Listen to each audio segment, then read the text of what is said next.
বন্ধুরা, সবাই কেমন আছো? আশা করি সবাই খুব ভালো আছে। আজকে দেখো সর্ষে চিংড়ি করবো। সর্ষে চিংড়িটা কীভাবে রান্না করবো তো চলো চটপট দেখে নাও। সর্ষে চিংড়িতে অনেক কিছু দিয়েই রান্নাটা করব, আর চিংড়ি মাছই শুধু দেবো, এতে আলু টালু কিছুই দেবো না। তো চলো চটপট করে দেখে নাও সর্ষে চিংড়িটা কীভাবে রান্না করছি। কড়াই দেখো তেল গরম হয়ে গেছে। সবার প্রথমে আমি চিংড়ি মাছটা ভেজে নেবো। খুব বেশি কিন্তু ভাজবো না, জাস্ট হালকা নাড়াচাড়া দিয়ে তুলে নেবো। টমেটো চিংড়ি মাছ কিন্তু বেশি ভাজলে শক্ত হয়ে যায়। গ্যাসটা কম করে দিলাম।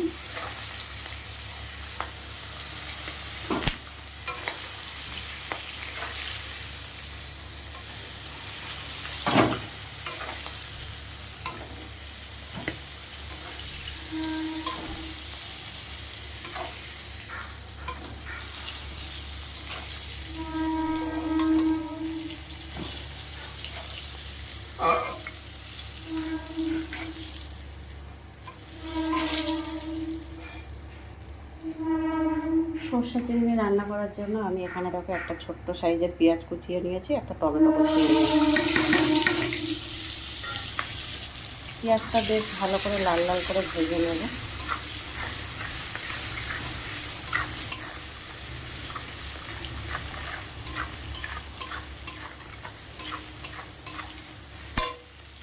গ্যাসটা বাড়িয়ে দিলাম।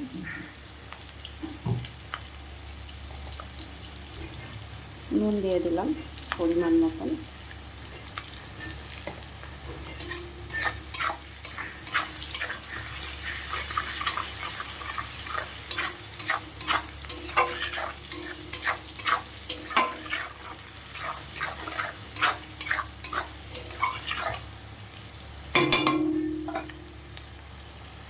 তার আগে দেখো এখানে আমি পেস্ট দিয়ে দেবো।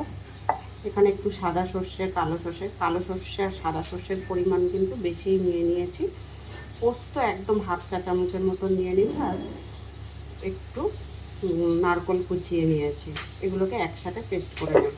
নারকেলও কিন্তু খুব বেশি দিইনি, সামান্য দিয়েছি, কিন্তু কালো সর্ষে সাদা সর্ষের পরিমাণটা একটু বেশি, যেহেতু আমি সর্ষে চিংড়ি করছি সেই জন্য সর্ষের পরিমাণটা একটু বেশিই দিচ্ছি।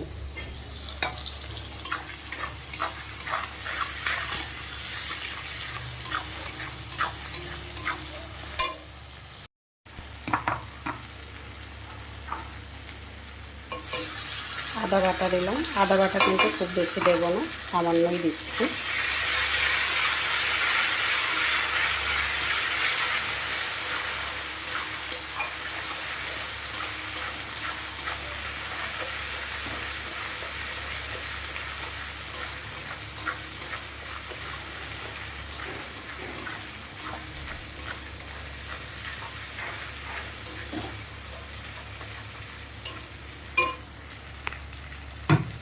সামান্য একটু জল দিয়ে দিলাম মশলাটা একটু কষানোর জন্য।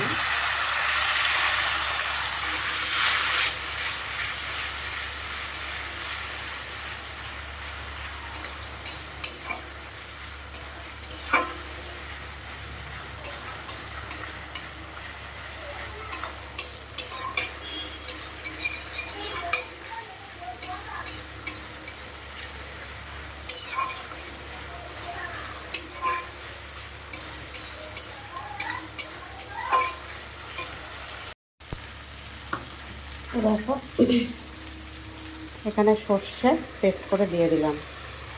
এতে একটু নারকেলও দেওয়া আছে, বলেই তো দিলাম। একটু পোস্ত দেওয়া আছে।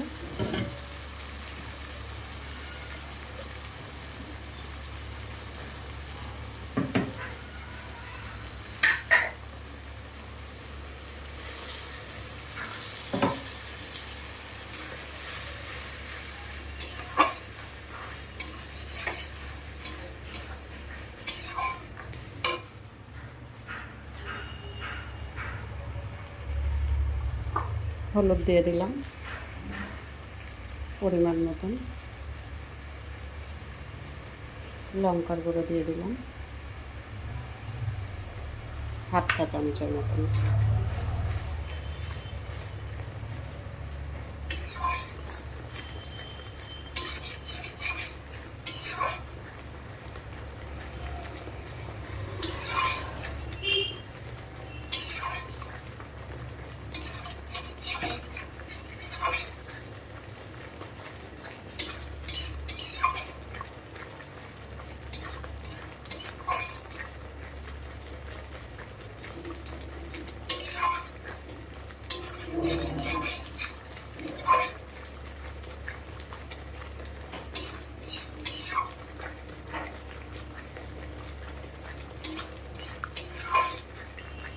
এবারে গ্যাসটা একটু কম করে দিয়ে মশলাটা ধীরে ধীরে কষাবো।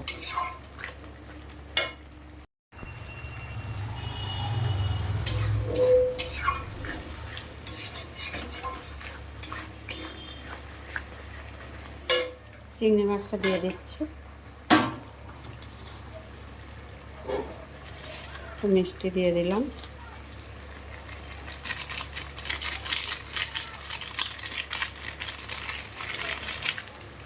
একটু গরম মশলা গুঁড়ো দিলাম,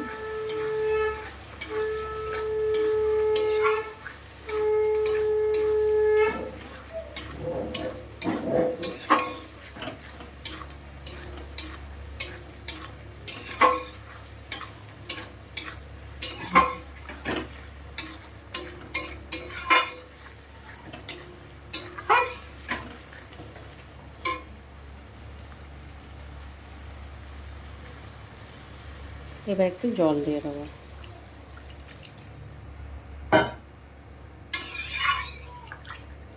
এটা আরও 4 থেকে 5 মিনিট ফোটাবো। জলটা একটু কম করবো, ঝোলটা, কেন কি চিংড়ি মাছটা কিন্তু আমি খুব বেশি ভেজেছিলাম না।